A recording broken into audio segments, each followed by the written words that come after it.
Tonight, the I-Team uncovers a story about perception, appearances, and politics. Some neighbors in Indian Trail say 2 of their town council members are violating the town's code of ethics. News Channel 36 I-Team reporter Bill McGinty is asking, does this smell right? This is a story about small-town politics. The town, Indian Trail, North Carolina. All in favor? The politics, the town council. It doesn't pass the smell test.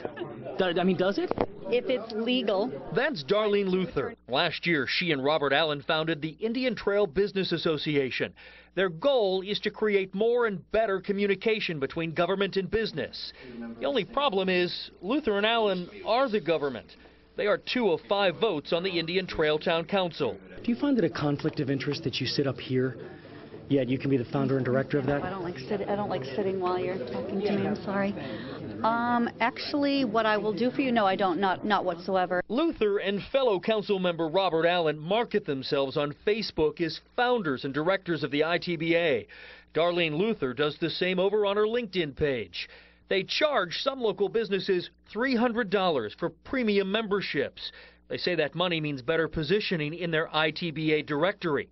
But Allen and Luther are not listed on the ITBA Articles of Incorporation filed over in Raleigh.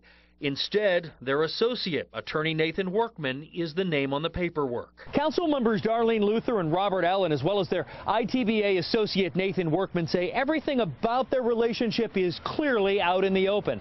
Yet on January 25th, when Nathan Workman presented to the town council about the Indian Trail Business Association, nobody ever disclosed their relationship for the record. Today I'm here in my capacity as a director with the Indian Trail Business Association, or ITBA.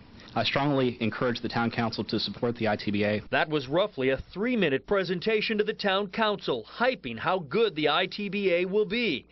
Luther and Allen sat there silent. David Waddell is a fellow town council member. Does it pass the old proverbial smell test? No, sir.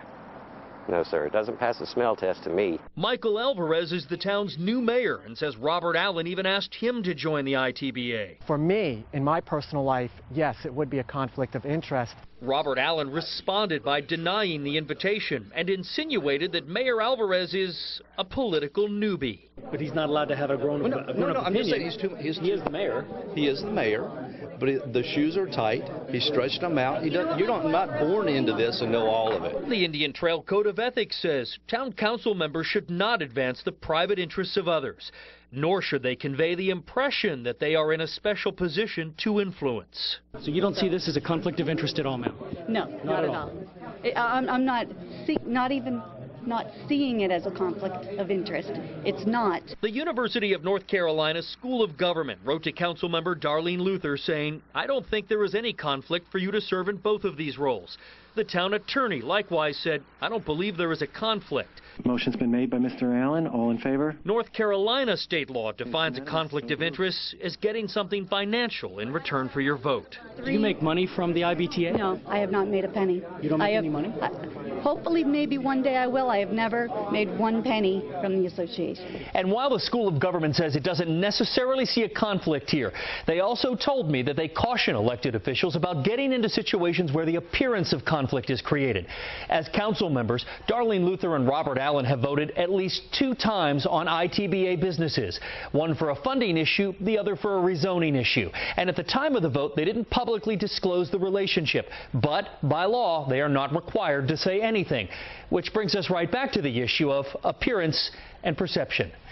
With the I-Team, I'm Bill McGinty, News Channel 36.